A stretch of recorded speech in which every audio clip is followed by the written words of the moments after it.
pang pantawag pansin sa industriya ng turismo ang iniendorso ng Department of Tourism. Ito ay ang larong go-karting na umaakit hindi lamang sa mga kabataang Pilipino, kundi pati mga dayuhang turista. May report si Joseph Parafina. Isa sa mga larong iniendorso ngayon ng Department of Tourism sa Carmona, Cavite ay ang go-karting. Isang larong hindi lamang ang mga Pilipino na umaling, lalo na ang mga taga-ibang bansa. Inabutan namin ang mga kabataang ito bago pa sila sumalang sa isang practice race. Dito rin namin naalaman na hindi biro ang larong ito dahil sa mahal ng mga kagamitan.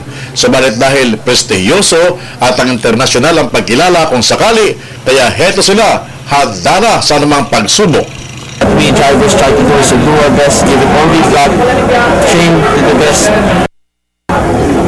Not only will we progress here, but we may be discovered in other countries. Maagang namulat sa larong ito si Gabriel Tayo Cabrera na pasali na rin sa ilang mga international competition. Dahil sa magandang dulot nito sa kanya, ganoon na lamang ang ipinapakitang suporta ng kanyang pamilya. Bagay na malaking bagay sa katulad niyang young go-karter. It's been used by everyone around the world already. International races have been here already, so I'm, really happy that I'm racing in this track because it's very hard. It's a very hard track. Ayaw kong magpatalo sa mga kabataang ito.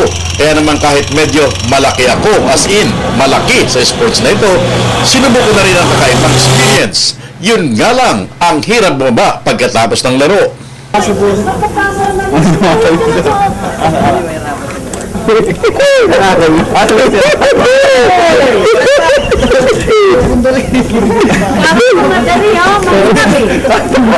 Kung mga kabataan sila, narito pa ang isa na si Bianca, matindi ring humataw at mukhang future champion din.